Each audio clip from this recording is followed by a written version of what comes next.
2025 entrou para a história como um dos anos mais quentes já registrados no planeta, de acordo com o Observatório Climático da União Europeia. A temperatura média da Terra ficou muito próxima do limite considerado crítico pelos cientistas, aquele que marca a diferença entre controlar ou agravar os efeitos das mudanças climáticas. O dado chama a atenção por um motivo inédito. Pela primeira vez, 3 anos seguidos aparecem entre os mais quentes da série histórica, um sinal claro de que o aquecimento global deixou de ser exceção.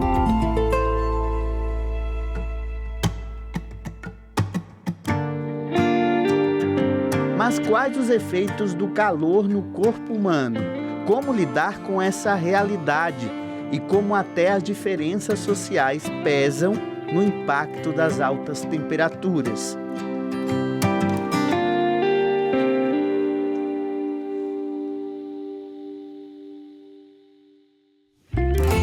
Responda para mim, você sabe o que é um aguadeiro? A nossa equipe está agora aqui na cidade de Três Rios, sul do estado do Rio de Janeiro, que fica aí a mais ou menos 2 horas da capital. E aqui é o seguinte, existe um fato interessante de que essa cidade sempre está no ranking das 10 mais quentes do Brasil, isso é constante. E houve um dia, em dezembro de 2025, dia 28 mais especificamente, que a cidade registrou naquele dia a maior temperatura registrada no Brasil, que foi 39 graus. Mas diante de tanto calor, a prefeitura tomou uma iniciativa muito legal, que é oferecer água de graça e tratada para a população e trabalhadores que circulam, para que eles possam se refrescar durante o dia e aguentar esse calorão que anda fazendo por aqui. O objetivo aqui é simples, mas faz toda a diferença: diminuir o mal-estar causado pelas altas temperaturas. Além dos pontos fixos de hidratação, os chamados aguadeiros circulam pelas principais ruas do centro comercial, distribuindo água potável e fresca. Um recipiente desses consegue armazenar 17 litros de água geladinha. E claro, hoje também já passa dos 30 graus, agora a gente está se aproximando das 11 horas da manhã, está muito quente. Eu já vou pedir para o José preparar aqui um copinho de água, que eu também quero me refrescar. Afinal de contas, esse trabalho dos aguadeiros que existe aqui na cidade, ele é um trabalho muito importante e muito interessante, porque são vários de vocês que ficam espalhados pela cidade, não é, José? Nós somos uma galerazinha que oferecemos essa água pelo Saetre, né? O Saetre é uma firma que faz o nosso tratamento da nossa água e nós temos o maior prazer mesmo de oferecer essa água no 0800 para todos, para os trabalhadores, para quem está resolvendo problema na cidade. Nós estamos sempre matando a sede do pessoal, tá? E o fluxo de pessoas é grande quando no dia de muito calor, os pedidos de água são muitos? Bastante mesmo. Nós oferecemos bastante. Nós damos aqui mais de 2.000 litros de água num dia. Nossa!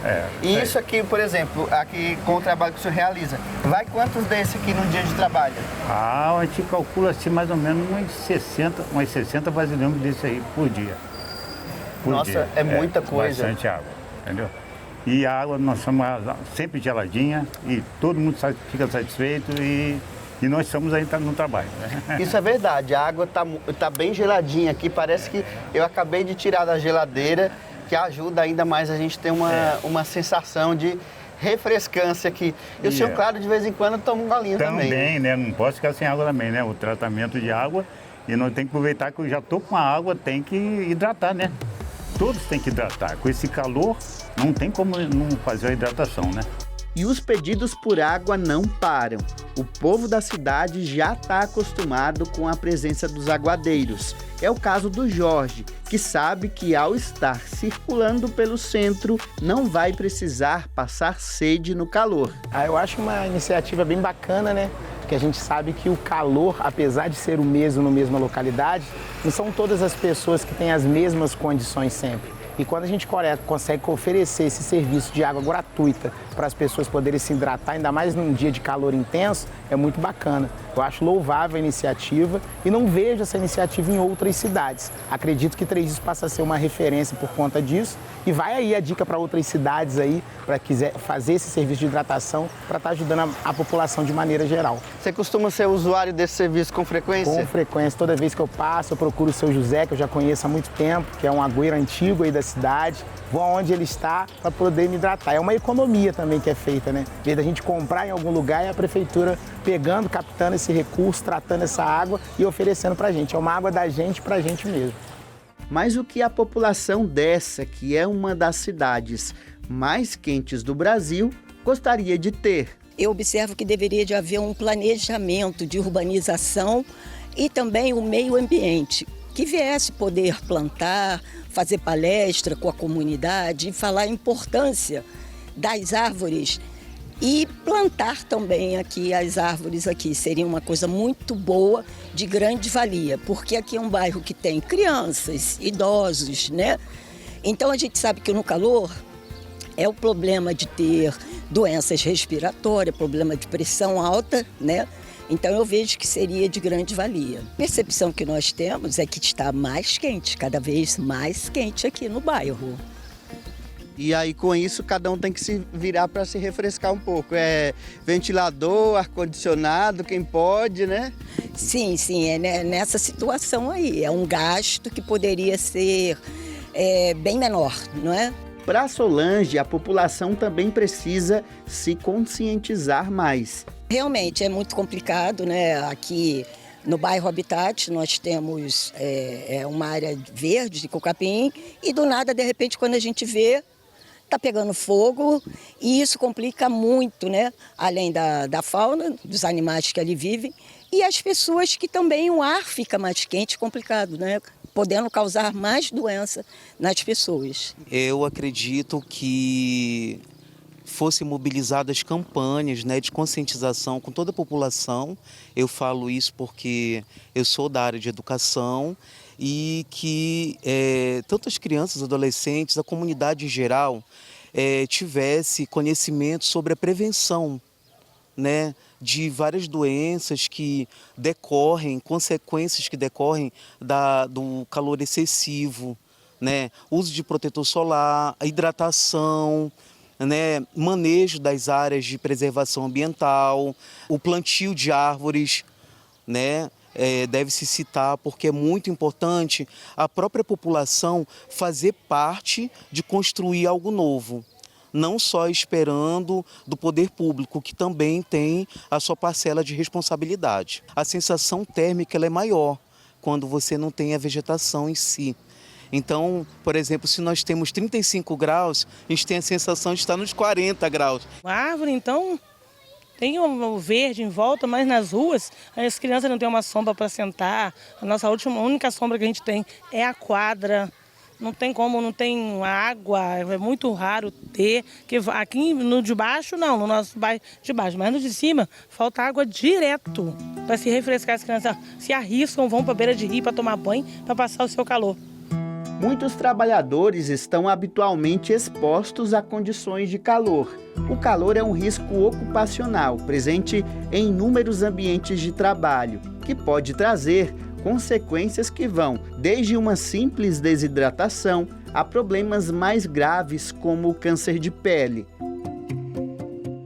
Por isso apresento agora 3 pessoas que sentem na pele tudo isso. O João, coletor de resíduos, a Joyce, que é gari, e o Eliabe, pedreiro. Há 7 meses, o João tem uma rotina puxada. Pai de 3 filhos, todos os dias ele percorre quase toda a cidade de Três Rios, recolhendo lixo. Não tem conversa, tem que garantir o leite das crianças. Não tem trabalho pesado que vai impedir ele disso. É preciso muito preparo físico para correr, recolhendo os resíduos, jogar no caminhão em movimento, subir e pular na plataforma enquanto o veículo circula na cidade. Modesto, ele diz que tudo isso já não exige mais tanto esforço. Acostumou e para dar uma segurada no calorão, ele se apega na coragem para vencer, no boné e vai embora. Tem, tipo, usa uma roupa diferente ou é essa roupa mesmo? Não, essa mesmo e o boné que é, que é protetor. O boné protege aí, um pouco. protege bastante. Tem essa parte aqui Isso de aí, trás, que protege, né? Eu molho aí de vez em quando, dá uma aliviada tranquila, dá pra ir embora, trabalhando na fé Senhor. Como que é a sua rotina de trabalho? É muito puxada? Não é tanto puxado não. Só no dia de segunda-feira que é um pouco puxado, que é muito lixo. Mas do restante é tranquilo. E você acorda normalmente que horas? Eu levanto todo dia 4 horas da manhã. 4 horas da manhã. E começa que horas? Eu saio de casa 6 e pouco, 6 horas, 6 e meia. Eu chego na terra ali, na firma. E aí o trabalho começa que horas? Às 7 horas. 7 horas. Vai até que o caminhão chegar ali para se carregar lá. E a cidade aqui de Três Rios é uma cidade bem quente, né? É muito desafiador para trabalhar nos dias de calor, de sol muito forte? Nem tanto não. Tem dia que tá quente, tem dia que tá tranquilo, tá fresco. Vai se adaptando, né? É, isso aí. E quem vê a rua assim limpinha, mal sabe que essa turma aqui teve que acordar às 3 horas da manhã para que às 10 toda a cidade estivesse limpa. Esse trabalho cronometrado é importante porque é nesse horário que os raios solares estão mais fortes. A Joyce já trabalha como gari há 5 anos. Antes era empacotadora de supermercado, mas diz que, apesar do calor, ainda prefere o trabalho que faz hoje. A cidade de Três Rios é considerada uma das mais quentes do Brasil, né? De que forma o calor atrapalha ou dificulta o seu trabalho? Olha, não dificulta na parte de dormir para vir trabalhar, porque aí a gente fica um pouco mais cansado. Mas aqui no serviço a gente está sempre com um protetor solar, bebendo água, sempre hidratado, aí dá certinho. A roupa, né? Ela, tipo, você está trabalhando de luvas, manga comprida. Qual que é a sensação que você tem? Faz muito calor com esse uniforme? Às vezes sim, às vezes a gente sente muito calor, mas a gente até já acostuma com o IPI, entendeu? A gente está sempre usando e a gente já acostuma com ele já. A segurança vai vir em primeiro lugar, né? Então tipo, o calor ele se apresenta, ele vem, mas tem que passar por isso para poder fazer bem o serviço, né? Verdade. Aí a gente está sempre de IPI direitinho, porque é importante, né? Ainda mais a gente que trabalha na rua e a sinalização. Uhum. E qual que é a sua rotina? Você acorda que horas para vir trabalhar? Eu acordo às 2. 2 da manhã? Isso. E entra que horas? 2h40, 3 horas. 3 horas. E vai até que horas? Até às 10. Até às 10. Então, quando você está saindo, é que, na verdade, o sol está começando a gritar um pouco, né? Isso, aí está esquentando. Mas se conseguir terminar o serviço mais cedo, consegue sair antes também? Consegue sair mais cedo. Na sua casa, né? Você falou que às vezes tem um pouco de dificuldade para dormir por conta do calor.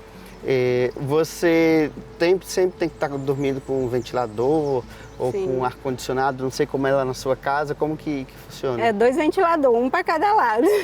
Se não for assim, não consegue dormir? Não consegue, é muito quente. E aí se não dormir, não trabalha bem, né? Não trabalha cansado. A gente nem cansa tanto no trabalho, cansa não conseguir dormir. Para te falar a verdade, não tem coisa melhor a gente acordar de manhã e acordar com a cidade limpa. Não tem... É gratificante a gente acordar com a cidade toda limpa. E para quem empurra o carrinho de mão e coloca a mão na massa, literalmente, os pedreiros, o Eliabe tem 20 anos de profissão e está na rotina dele pingar de suor. Já acostumou, mas se cuida bem. Chego na obra, sempre trago uma garrafa d'água, né, por causa do calor excessivo, aí tem que hidratar bem. E começo a preparar as ferramentas e inicio o trabalho. Como o calor impacta no seu trabalho? Se for um dia muito quente, você às vezes pode terminar rendendo menos porque gera aí um sacrifício extra? Sim, com certeza. Assim, Eu, normalmente, eu não importo muito com o calor, porque se a pessoa ficar pensando no sol, olhando para o tempo, não produz, né? Então, a gente encara como é possível. Proteção de camisa térmica, por exemplo, um chapéu. E assim a gente tenta fazer o melhor para poder produzir. Essa camisa, muita gente às vezes observa que ela tem manga comprida, acha que vai esquentar mais. Mas não. Explica qual que é a sensação que você tem usando ela. Eu sinto bastante confortável com ela, porque assim, o calor esquenta independente se você está vestido ou não vestido, vai esquentar de qualquer forma. Mas aí protege bem, porque daí no final do dia, quando você tira a roupa, por exemplo, você percebe que o sol queimou mais a sua mão do que o seu braço. Entendeu? Então o corpo só fica protegido, realmente. Tem fator 60, então é muito bom esse pano.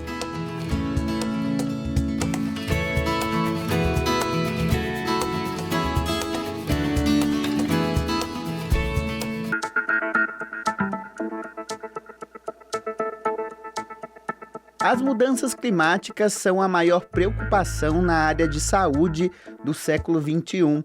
O corpo humano tem um limite para aguentar altas temperaturas, podendo sofrer consequências como insuficiência cardíaca e lesão renal aguda por desidratação. De acordo com a Organização Mundial de Saúde, OMS, ondas de calor têm relação direta com o aumento de mortes. Até a pressão arterial é afetada. Altas temperaturas respondem por 7% das internações do Sistema Único de Saúde, o SUS. Doutora, de que forma o calor afeta o organismo do ser humano? O calor, ele atua praticamente em todo o organismo, né? Ele aumenta a quantidade de energia dentro do corpo. Então, você pode ter vasodilatação, diminuir a pressão arterial, ter risco de maiores arritmias quando você começa a perder muito eletrólito no suor, porque você sua muito. Geralmente, as pessoas no calor acabam esquecendo de se hidratar. Então, você tem desidratação, perda ainda maior de eletrólitos também, mais arritmia.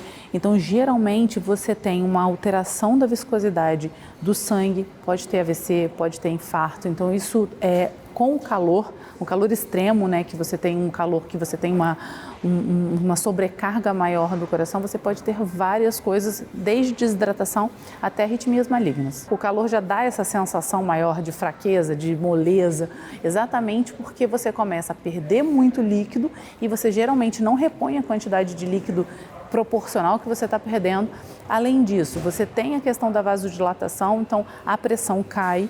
Em paciente que é hipertenso, a resposta à queda da pressão é uma resposta maior de vasoconstricção, ou seja, aquelas artérias elas tendem a se fechar mais depois que teve uma queda abrupta de pressão. Isso pode levar mais risco de AVC, mais risco de infarto. Fora isso, a quantidade, o sangue, quando você perde o líquido, o sangue, a hemácia vai ficando mais concentrada. Então, você tem uma hiperviscosidade do sangue, também leva mais risco de AVC e de infarto. E você tem também a perda de eletrólitos, então você perde magnésio, você perde potássio, tudo isso no suor. Se você não tem uma reposição disso, você pode ter arritmia também, principalmente a fibrilação atrial.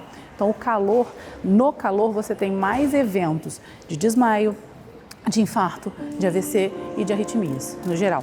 Ao contrário de outros eventos climáticos extremos, como tornados e enchentes, o calor passa a sensação de ser menos agressivo ou mais tolerável pelas pessoas.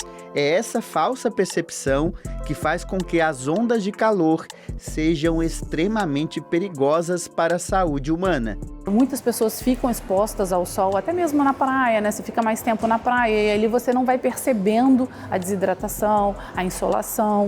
Então, vai de um calor simples do eu vou ali para a sombra e vou me refrescar e tá tudo bem, a realmente episódios de insolação, febre, que pode levar a crise convulsiva, desidratação.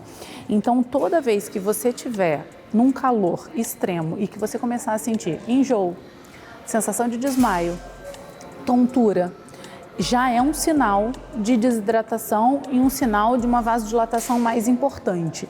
Então, vamos dizer que você está no calor, está fazendo exercício físico, começou a sentir tontura, náusea, e aí você parou o exercício, é importante que você pare o exercício ou pare o que você está fazendo naquele momento, vá se hidratar, vá para um local fresco. E se você não apresentou melhora, você tem que ir procurar emergência. Crise convulsiva também é um sinal, febre, e principalmente aquelas pessoas que ficam muito expostas ao sol e que têm, por exemplo, não reparam que estão perdendo e aí chega à noite, começa a sentir cefaleia importante, começa a sentir que está muito vermelho. É importante que, além de se hidratar, se isso se mantiver, você também procure uma unidade de saúde de emergência. É fundamental a gente ter atenção para a questão da mudança do clima e pensarmos a mudança do clima como algo central em nossas vidas. Então, cada vez mais a nossa preocupação com as políticas, com a economia, deve estar centrada na redução, né, de emissões de gases de efeito estufa, em pensar um outro modelo de desenvolvimento que não seja pautado pelo uso de combustíveis fósseis, que seja pautado por energia limpa.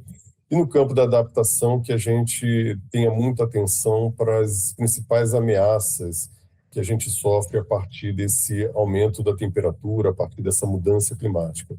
Então, as ondas de calor, o impacto maior que a gente tem hoje nas pessoas, elas são a maior causa de morte, né, decorrente da mudança climática.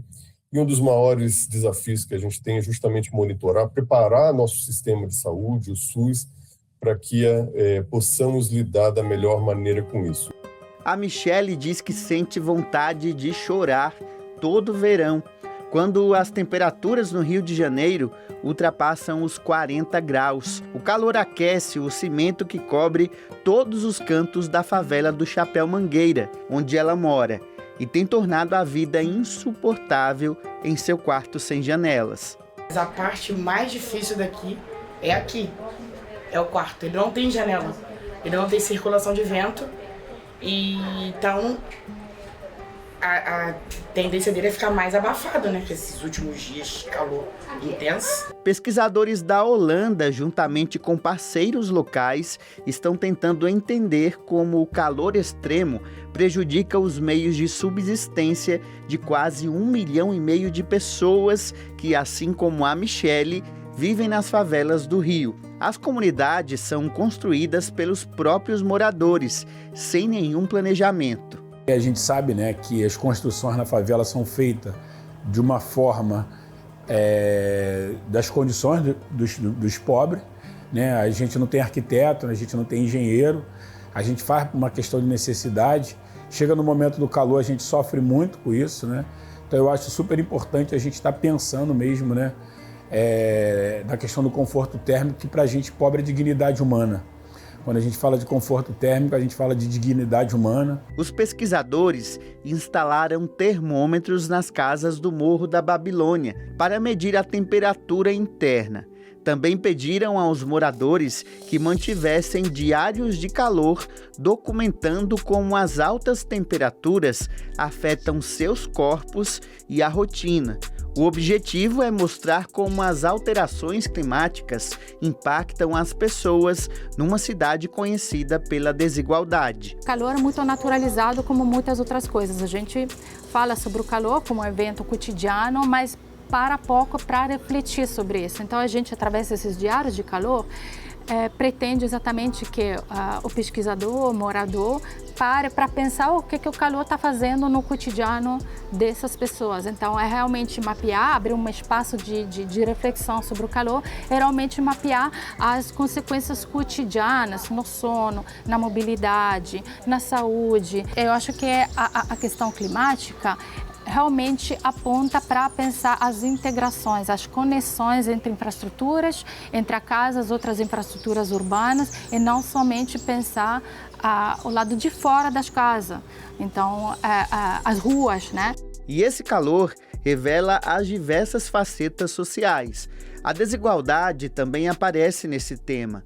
Em São Paulo, quais as diferenças entre o bairro nobre do Morumbi e a favela de Paraisópolis, que fica ao lado? Pesquisadores do Centro de Estudos da Favela, o Cefavela, da Universidade Federal do ABC, analisaram em uma pesquisa com imagens termais de um satélite referentes ao período entre dezembro de 2024 e fevereiro de 2025, quando a capital enfrentou sucessivas ondas de calor.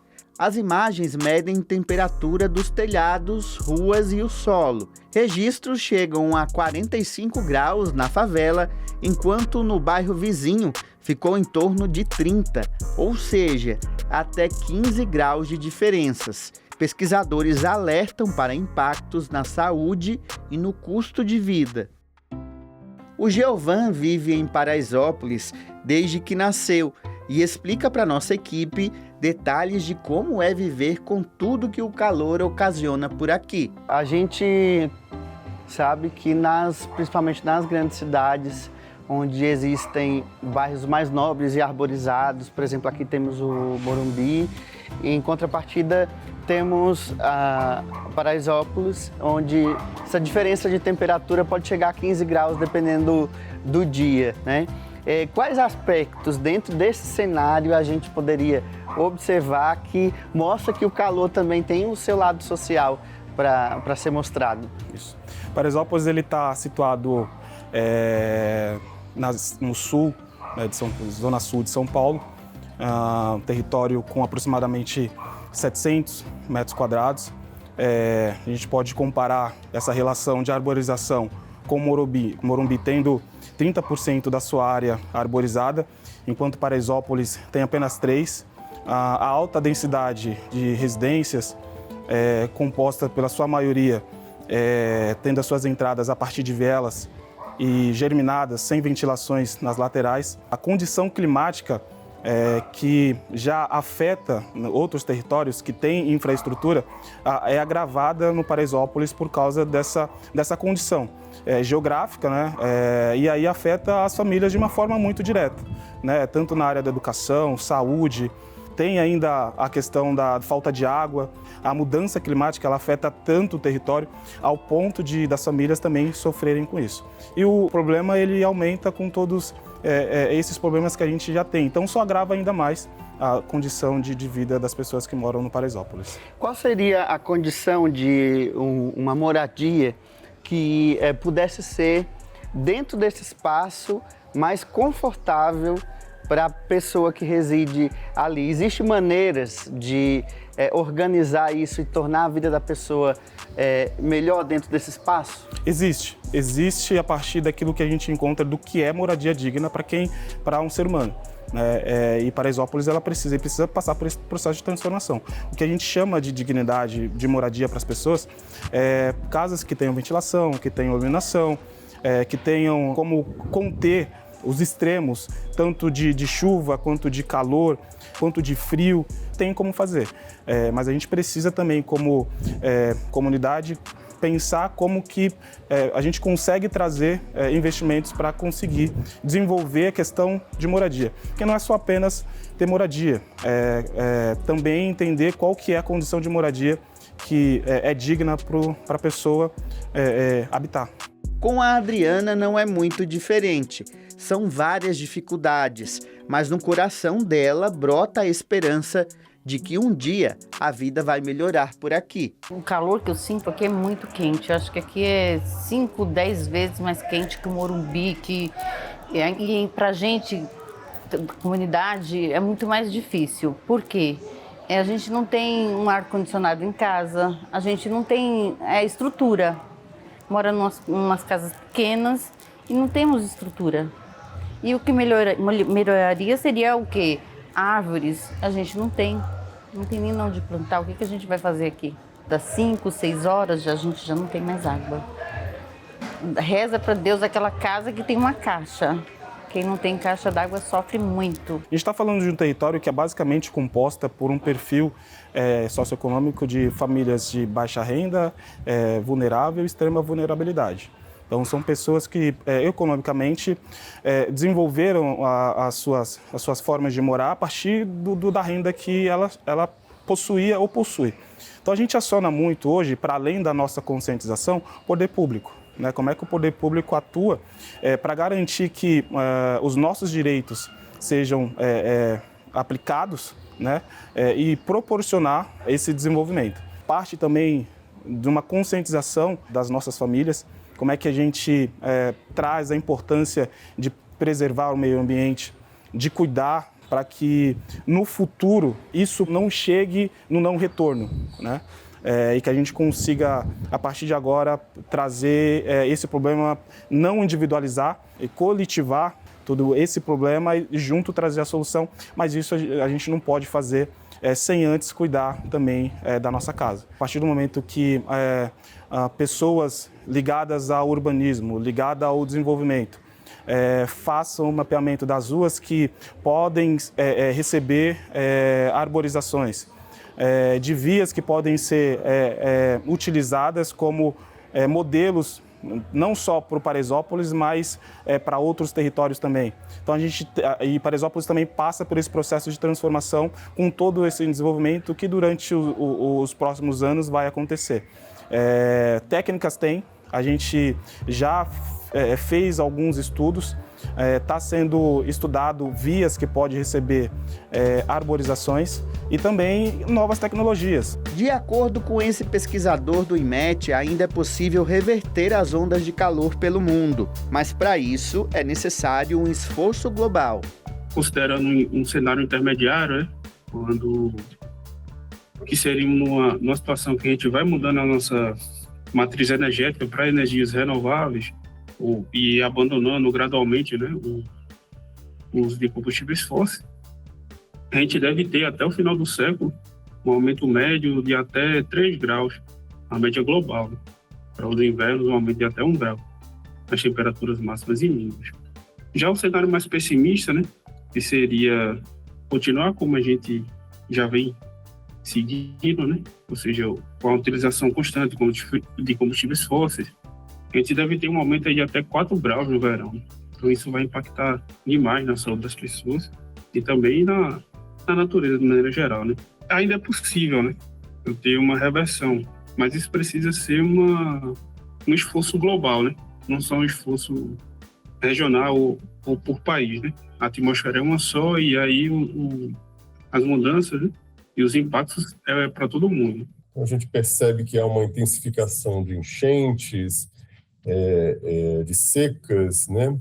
E principalmente, como uma ameaça mais grave, as ondas de calor, né? Que têm se intensificado, têm se tornado cada vez mais frequentes, com durações cada vez mais longas, e isso é um consenso científico. Então, sem dúvida alguma, a gente pode falar, sim, de uma intensificação dos eventos de ondas de calor, com extremos cada vez maiores, com recordes de calor, a cada ano, e isso tem repercussões muito graves na saúde humana, na produção de alimentos, na geração de energia, enfim, uma série de temas da nossa vida. As ondas de calor, né, são a ameaça climática mais grave que a gente tem hoje, e um dos grandes desafios que a gente tem é identificar esses períodos e comunicar à sociedade sobre que cuidados ter durante esses dias mais quentes. Por exemplo, para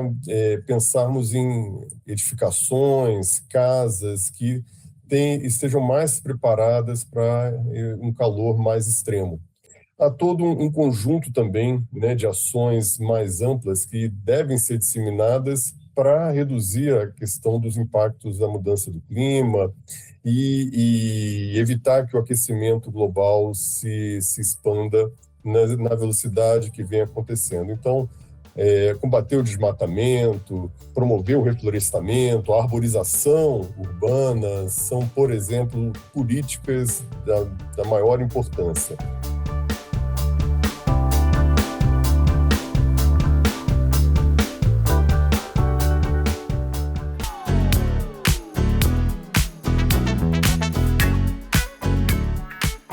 Quando é calor, a gente procura se refrescar de diversas maneiras diferentes. Tomando um golinho de água, ligando o ar-condicionado do local onde a gente está.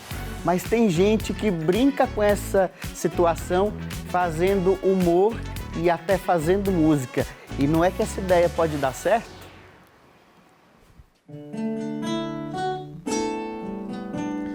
A gente sabe o que é o calor.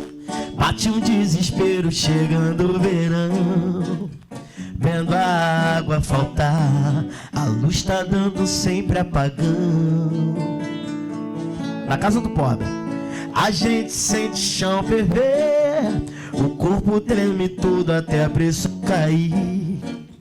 Não dá pra suportar, o pobre nem consegue dormir. A gente deita pra dormir, mas o sono... O Felipe viralizou nas redes sociais assim, com esse jeito alegre de contar sobre as adversidades. O vídeo já se aproxima de 7 milhões de visualizações nas redes sociais. Quando é calor é uma paródia da música Quando é Amor, do grupo Só Pra Contrariar. Sucesso nos anos 90. E a água da torneira dá pra fazer chá. Chegou o calor, chegou o verão. O sol tá dando moque, baixando a pressão. Chegou o calor, e é sempre assim. Reclamo que tá quente, tomo um cafezinho. Que ideia foi essa de pegar uma música que fez e que faz tanto sucesso e trazer esse tema do calor para a música? Então, na verdade, eu fiz essa paródia, cara, em 2023, no verão de 2023. E aí ela não viralizou, né? Coloquei nas redes, não aconteceu. Mas eu sabia que ela era muito boa, cara. E eu fiquei meio que decepcionado, assim, não, eu tenho que postá-la de novo, eu tenho que falar dessa letra. E foi, assim, a situação que a gente passa, né? É apagão, é água que falta, é a geladeira que não gela, é o mosquito, né? O pessoal me cobra que eu não coloquei barata voadora, né? Mas foi isso aí, cara, e tornou o hit do verão. A inspiração, imagino eu, que veio de vivências próprias, então. Sim, normal, né? Tô entendendo. Chegou o calor, e é sempre assim. Reclamo que tá quente, tomo um cafezinho. Chegou o calor, chegou o verão. As ondas de calor que atingem o Brasil têm levado milhões de pessoas a recorrerem ao ar-condicionado, como um alívio para as altas temperaturas. No entanto, o uso inadequado desses equipamentos pode resultar em um consumo excessivo de energia elétrica, impactando diretamente na conta de luz. Eu fui até o Instituto Nacional de Eficiência Energética, com sede no Rio de Janeiro, para conversar com o Fernando e o Márcio, para saber se há maneiras de se refrescar bem sem ficar com o bolso vazio depois. O principal ponto a ser observado é o correto dimensionamento para o tamanho do ambiente.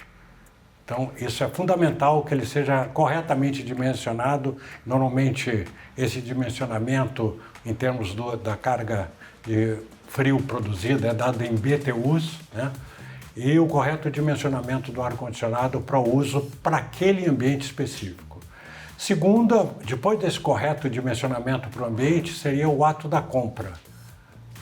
O consumidor tem que se utilizar de uma ferramenta para a defesa dele em termos de consumo de energia, que é o selo Procel de eficiência energética. Então, todos os eletrodomésticos e outros equipamentos possuem um selo Procel, que é uma lampadinha vermelha que caracteriza os que têm menor consumo energético. Existe depois a outra etapa, que seria a da instalação. Tem que ser a correta instalação do equipamento, verificando que tem uma ventilação apropriada, porque ele não deixa de ser um trocador de calor do ambiente externo com o ambiente externo. Então tem que haver uma correta instalação para que ele funcione de maneira adequada. A limpeza regular dos filtros do ar-condicionado é outro ponto crucial, destacado pelo especialista. Limpe os filtros do ar-condicionado regularmente, porque isso melhora o desempenho do equipamento. Ele também aconselha manter o aparelho em ambientes bem isolados, protegidos da incidência solar direta, para evitar aquecimento desnecessário.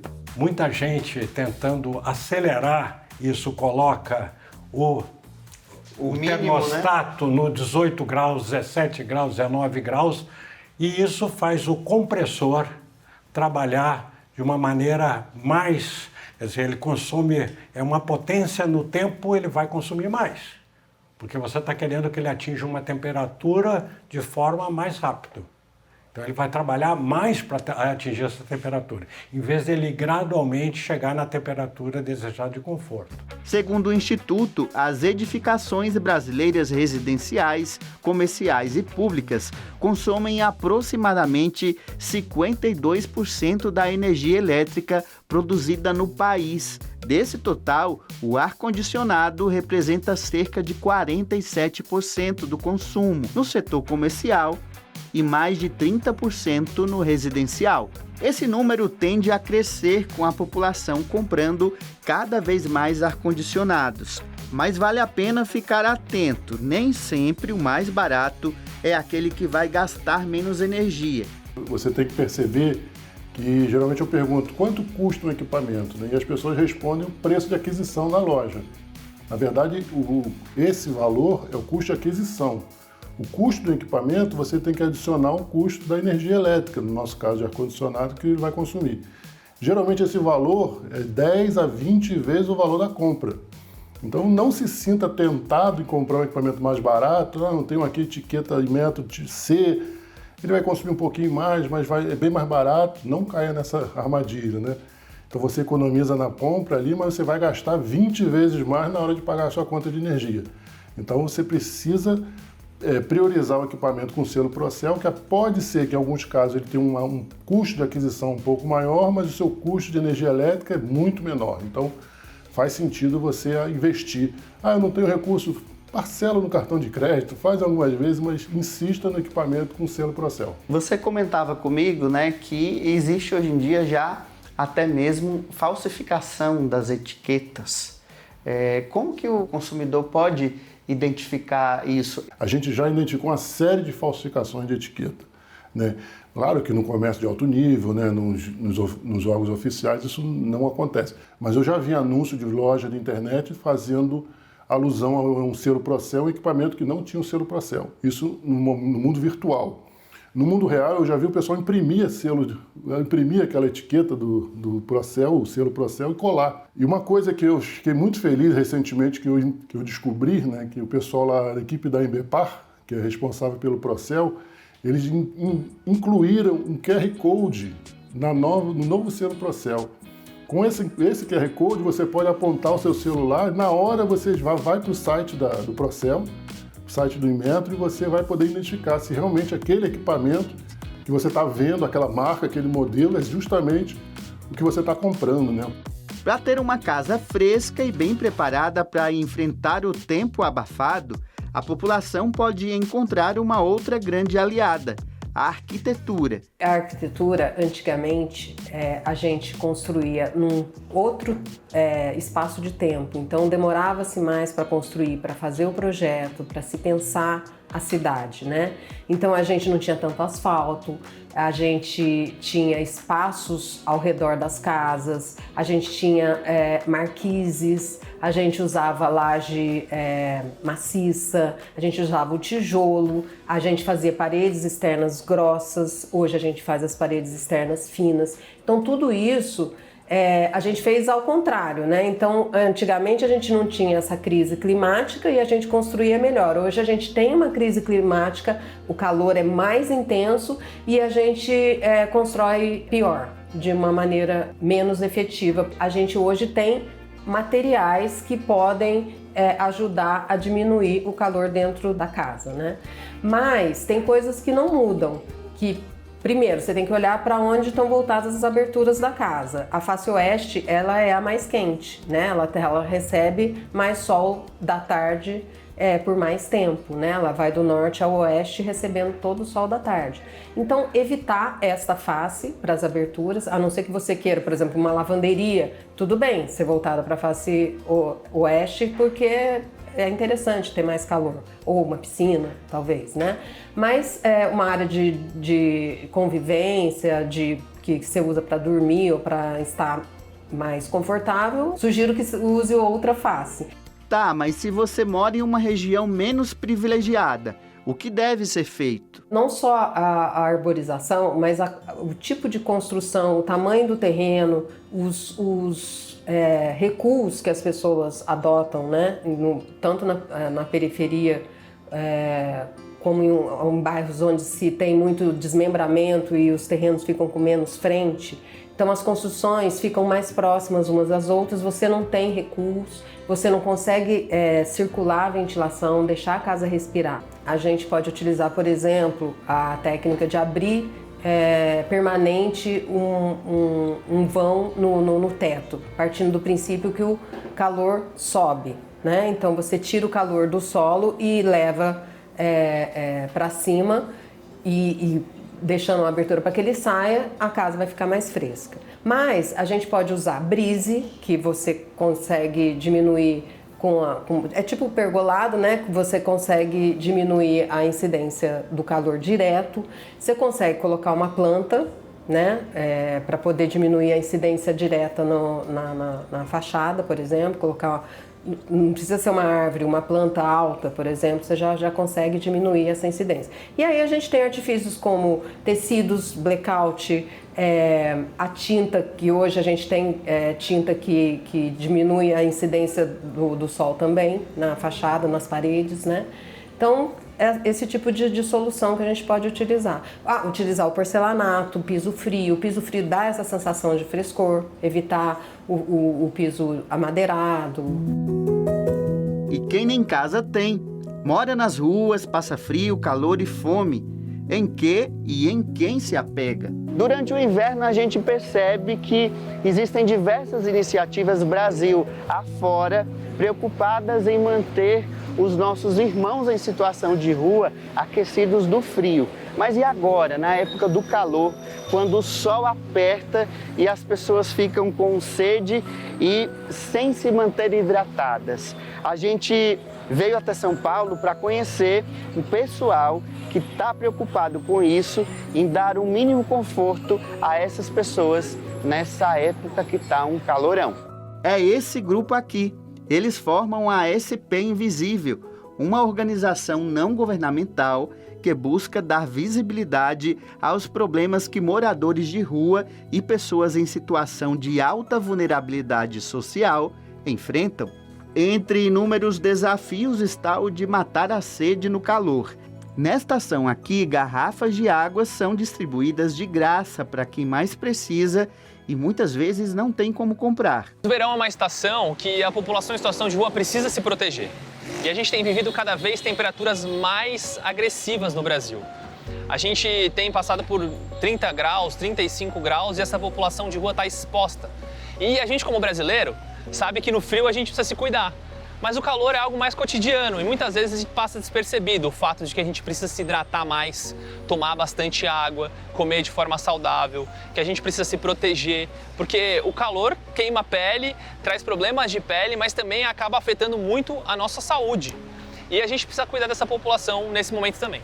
Então é por isso que a gente vem para as ruas durante o verão, em épocas de calor, e distribui águas e cria estações de resfriamento para que a população em situação de rua não fique na rua ali passando por essa condição climática que pode afetar muito a saúde deles. E a maior dificuldade, eu acho, na questão pelo clima, né, começar a esquentar, essa questão da água é uma dificuldade muito grande para eles, porque principalmente o pessoal de calçada não tem lugares mesmo de acesso, né, público que pudesse deixar eles, né, tomar uma água, hidratar. Então eles, quando a gente traz a água, a gente vê que está na prioridade até antes do café, do pão, que é o alimento dele, às vezes até o primeiro do dia, né, que é o pessoal de calçada, às vezes o café e o pão, por exemplo, quando a gente vem para cá num dia mais frio, eles preferem um café, preferem o pão.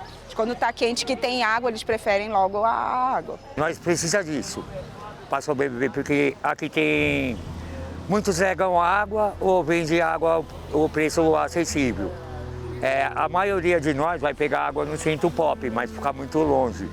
E nós temos que cuidar dos carrinhos de reciclagem e tudo, que infelizmente sabe como é o mundo. Às vezes você dá uma vacilada, eles levam a carroça, levam a latinha, tudo. E esse trabalho aqui é magnífico. para nós é um presente de Deus. É muita gente em situação de rua. Ainda mais agora, cada vez chega um. Aqui em Pinheiros, mais ou menos, em Pinheiros, tem na base de mais de 300 pessoas aqui. E o senhor sempre vem aqui pegar água, pegar comida? Sempre na quinta eu venho aqui. É tudo de graça e tudo bom, é gostoso e não faz mal para ninguém. O Carlos mora na rua faz 18 anos. Essa barraca atualmente é a casa dele. Aqui ele dorme e passa o dia quando não tem algum bico para fazer. Ele faz tratamento para a doença de Chagas e depender da ajuda do semelhante já faz parte da rotina dele. Não é só eu, é meus companheiros que estão aqui, todo mundo, tem bastante gente ali na calçada, não está só eu na calçada. Então, para mim é um papel que eles fazem bom demais. É que eu não conheço o alemão não, que traz as coisas pra gente aí toda quinta-feira quando ele vem, faz o trabalho deles aí com a gente, pra mim é legal, eu acho bom. Você costuma fazer alguma coisa para driblar o calor, para se refrescar um pouco mais? Porque o senhor dorme aí dentro, né? Imagino que nessa época do calor deve ser bem difícil. Não consegue ficar, eu não consigo não, ficar aqui dentro não, porque é muito calor, muito abafado. E aí o que é que o senhor faz? Eu deito aí, fico deitado aí, na madeira. É o máximo que você consegue fazer para... Então eu saio e vou dar minha volta, vou lá para o Ciazesp também, que lá tem vários freezer lá, que todo galpão lá tem um freezer. Aí quando eu gosto de ir lá carregar caminhão, dar uma força pro pessoal lá, eu fico no meio do gelo lá, que é bom demais. O calor é uma consequência e tem atingido a vida dos seres humanos de forma rápida. As mudanças climáticas não pedem licença. Ainda nessa geração, a principal indicação é que eu e você possamos investir mais em ações de prevenção para garantir um futuro menos extremo.